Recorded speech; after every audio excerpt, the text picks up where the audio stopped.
BRS పైన ఎదురుజాడు చేస్తోంది Congress, ABN, ఇంకొక పత్రికలు ఛానళ్ళు మాత్రమే కాదు. మీకు అత్యంత తలనొప్పిగా మారిపోయింది ఇప్పుడు తెలంగాణ జాగృతి అధ్యక్షురాలు కవిత. హరీష్ రావు గారిని పట్టుకొని గుంటనక్క అంటోంది. కేటీఆర్కి సబ్జెక్ట్ పైన బాగా గ్రిప్ ఉంటుంది అనుకున్నాను, కానీ ఆయన ప్రజెంటేషన్ ప్రెస్ మీట్ చూసిన తర్వాత బొగ్గు కుంభకోణంలో డొల్లా అని చెప్పి అంటోంది. ఏం మాట్లాడుతుందో ఏంటో తనకు అర్థమవుతోందట, మీకే అర్థం కావట్లేదట. ఈ ఎపిసోడ్ మొత్తంలో ఎలా రిసీవ్ చేసుకుంటున్నారు కవిత గారిని మీరు? కవిత కేసీఆర్ గారి కూతురే, మా పార్టీలో ఉన్నది. మేము పార్టీ నుంచి బహిష్కరించినాం. అవును, పార్టీ నుంచి రాజకీయంగా బహిష్కరించడం అంటే ఇంతకు మించిన శిక్ష మరొకటి ఉండదు. మేము విధించిన అతిపెద్ద శిక్షను మోస్తున్న తను ఆ భారాన్నో ఆ శిరోభారాన్నో భరించలేక చేస్తున్న కుట్రలు లేదా వ్యాఖ్యలు లేదా ఎదుటి వాళ్ళ కుట్రల్లో ఒక పావుగా మారడమో లేదా పావుగా వీరు మలుచుకోవడమో జరుగుతున్న ప్రక్రియ ఎవరికి అర్థం కావడం లేదు. విజయ్ గారు, ఈ రాష్ట్రంలో ఎవరికైనా అర్థం కాలేదనంటే మీ ఛానల్ తీసుకెళ్ళి మారుమూల పల్లెల్లో నిరక్షరాస్యులైన రైతులు లేదా పొలాలు కళ్ళాల దగ్గర పోయి మీ లోగో పెట్టి ప్రశ్నించండి. ఈమె వ్యాఖ్యల అంతరార్థం ఏంది? నిజాలేనా? ఈ వ్యాఖ్యలు ఎవరైనా ఉన్నారా అని మీరు అనండి. పామరుల నుంచి పండితుల వరకు ఒకే రకమైన సమాధానం లేకపోతే నేను దేనికైనా. కవితను నడిపిస్తోంది రేవంత్ రెడ్డి. రేవంత్ రెడ్డి ఏం మాట్లాడితే ఏం మాట్లాడమని చెప్తే కవిత అది మాట్లాడుతోందని చెప్పి మీరు బీఆర్ఎస్ సీనియర్ నేతలు మొత్తం అంతా కూడా మాట్లాడుతున్నారు. కానీ మండలిలో ఆమె కన్నీళ్లు పెట్టి నేను ఎవరి ప్రయోజనాల కోసమో మాట్లాడటం లేదు, తెలంగాణ ప్రజల ప్రయోజనాల కోసం మాట్లాడుతున్నాను, వ్యక్తిగా వెళ్తున్నాను, శక్తిగా వస్తాను అని చెప్పి శపథం చేసింది ఆమె. దీనికి ఆమె 4 నెలల ముందు రాజీనామా చేసింది. ఆమె హౌస్లో అటెండ్ అయ్యి మొన్న మాట్లాడిన రోజుకి 4 నెలలు అయింది. తనే రాజీనామా పత్రం స్వయంగా ఇచ్చినాక మరి ఎందుకు ఆమోదించలే? రాజీనామా పత్రాన్ని ఆమోదించాలి కదా వెంటనే. ఎందుకు ఆమోదించలే? 4 నెలలు ఎందుకు ఆగారు? 4 నెలల వేతనం ఆమె అకౌంట్లో పడింది కదా, ఎందుకు పడింది? తర్వాత రాజీనామా చేసిన వ్యక్తి స్పీకర్ చైర్మన్ ఛాంబర్లో పోయి నా రాజీనామాను ఆమోదించండి అని అనాలి. సభలోకి రాజీనామా చేసిన వ్యక్తిని అనుమతించడంలో ఆంతర్యమైంది. ఇవన్నీ సీక్వెన్స్ కదా, ఇవన్నీ ఎవరు ప్రొవకేషనో తెలీదా? వీటి వెనక ఎవరుండో అర్థం కావడం లేదా? తెలంగాణ ప్రజలు అంత అమాయకంగా ఉన్నారా? 4 నెలలని ఆమోదించవు, ఆమోదించమని కూర్చోవు, చట్టసభలోకి అనుమతిస్తావు, హౌస్లోకి అనుమతిస్తావు, జీతం అకౌంట్లో వేస్తావు. దీని ఆంతర్యం ఏంటి విజయ్ గారు? వెనక ఎవరున్నారు? ఏదన్నా ఇప్పుడు వీళ్ళు నోటీసులు ఎట్లా ఇస్తున్నారో బీఆర్ఎస్ పార్టీలో ఒక ఇబ్బందికరమైన అంశం వచ్చినప్పుడల్లా కవిత గారు సీన్లోకి వస్తారు.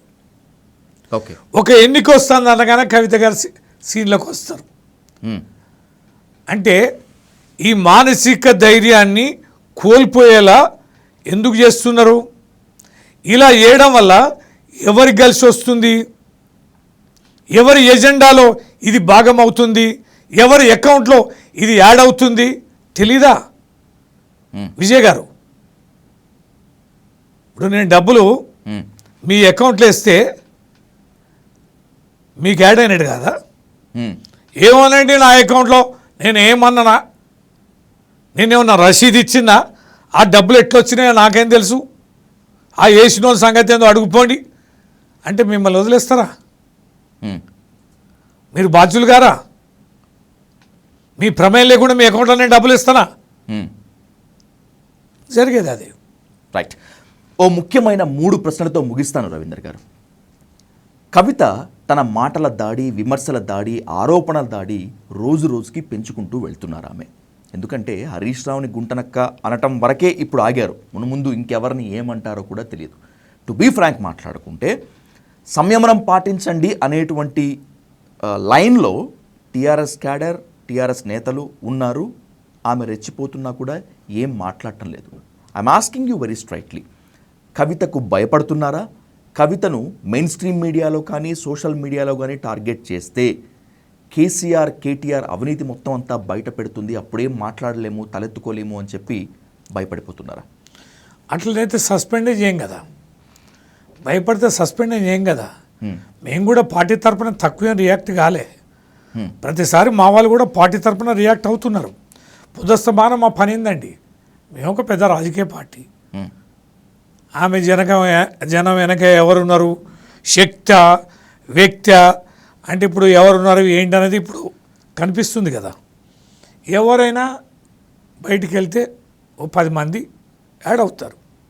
తర్వాత ఆమెనే మా లక్ష్యమా, ఆమెనే మాకు రోజు దినచర్యన, మాకు పని లేదు, మాకు ప్రజా సమస్యలు లేవు, మా రాజకీయ పార్టీగా మాకేం కార్యక్రమాలు లేవు, ఓన్లీ కవిత గురించి మాట్లాడడమే మాకు పొద్దుస్తమానం మాకున్న పని. పొద్దుస్తమానం మాట్లాడడం అనట్లేదు, కానీ ఆమె రియాక్ట్ అయినప్పుడు కూడా అనుకున్నంత స్థాయిలో రియాక్షన్ ఏం అవసరం అండి? మీ పార్టీ నుంచి సస్పెండ్ చేసిన వ్యక్తి ఏం అవసరం అండి? మీరు ఇంకోటి, మాకు నష్టం కాదు, మాకు ఒక రకంగా ప్రజల్లో ఈ రకమైనటువంటి మహిళలు కూడా ఉంటారా, ఈ రకమైన కూతుర్లు కూడా ఉంటారా అని ప్రజలు ఆశ్చర్యపోతున్నారు. విజయ్ గారు సందర్భం వచ్చినప్పుడు ఇదేందనేది ప్రూవ్ అవుతుంది. కేసీఆర్ గారికి ఎంత జనాదరణ ఉంది, ఎంత ప్రాణం ఇస్తారో మీకు తెలియంది కాదు. ఒక్కసారి చూడాలి, దగ్గరగా చూడాలి, ఒక్క ఫోటో దిగాలని తోలని ఈ రాష్ట్రంలో కోట్లలో ఉన్నారు ప్రజలు, రాజకీయాలకు అతీతంగా ఉన్నారు. విజయ్ గారు అలాంటి మహా గొప్ప నేత పరిచయం ఉండడమే మహా గొప్ప అనుకుంటారు. నేను సీనియర్ లీడర్ని, 30 ఏళ్ళ నుంచి నేను రాజకీయాలు ఉన్నా. కేసీఆర్ అంటే మాకు ఒక వైబ్రేషన్, ఆయన చూస్తుంటేనే మా కళ్ళల్లో నీళ్లు తిరుగుతాయి. ఆయన దగ్గర కూర్చున్నామంటే ఒక చిన్న విద్యార్థిలాగా మేము చేతులు కట్టుకొని ఎంతో వినయంగా ఉంటాం. అంతటి గొప్ప నేతగా మేము భావిస్తాం. ఆయన కడుపులో పుట్టిన బిడ్డ, ఆయన ఉండగా ఇంత వికృతంగా మాట్లాడితే సమాజం ఒప్పుకుంటుందా, స్వాగతిస్తుందా?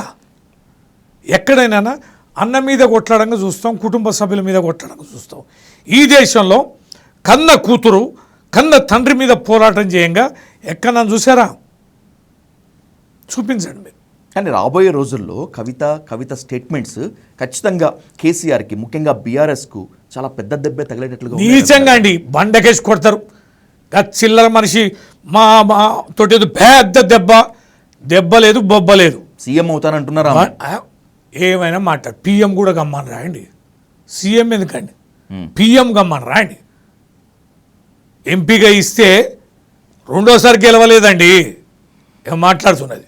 గొప్ప సీఎం అయ్యే రాజకీయ చిత్రత ఉంటే నాయకురాలు జాగృతి ఎక్కడ పోయిందండి? ఎంతమంది జాగృతి బిడ్డలకి ఇష్టం వచ్చినట్టు వాడుకునే ఒక సంవత్సరాల తరబడి ఎవరి రాజకీయ భవిష్యత్తుని కాపాడింది, ఎవరిని ఆర్థికంగా ఇష్టమంది అనాథల్లాగా వదిలేసింది కదా. ఆమె నమ్ముకున్న ఒక్క నాయకుని పేరు చెప్పండి. కవిత వల్ల నేను బాగుపడ్డాన ఒక్క నేత పేరు చెప్పండి. ఈ రాష్ట్రంలో ఆమె ఎంట నిలిచిన ఒక్క నాయకుని పేరు చెప్పండి. జుగుప్సాకరమైన అవినీతి కార్యక్రమాలు ఆమె చేసి ఇవాళ అబండాలు వేస్తే నిలవదండి. అది నిలవదు కాక నిలవదు. నీ సొంత నిజామాబాదులు నిలవదాయి. అంత గొప్ప అవకాశం పదవి ఇస్తే ఎవరో కుట్రలు పన్నిండ్రు, ఎవరో నన్ను ఓడించిండ్రు, నాకు ఎవరు వేసిందంటే మరి నువ్వేం లీడరు? ఏ లీడర్కి సవాల్ లేదండి.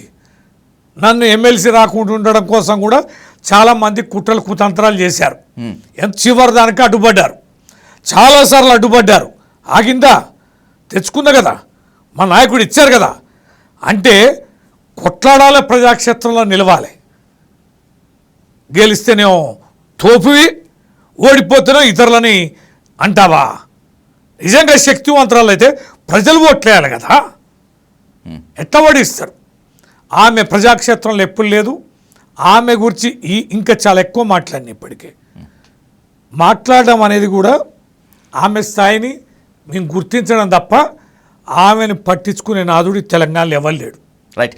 కేసీఆర్ ఎవరైనా దీంట్లో నుంచి లబ్ధి పొందడానికి కావాలని ఓ 3-4 ఛానళ్ళు 1-2 పేపర్లు రాసి తిప్పి చూయించి హైలైట్ చేస్తుండొచ్చు, కానీ ప్రజలకి అసహ్యం కలిగే చర్యలు మాటలు ఆమె గురించి మీరు ఎక్కువ అడగబాకండి. దయచేసి భవిష్యత్తులో కూడా చర్చ పెట్టబాకండి.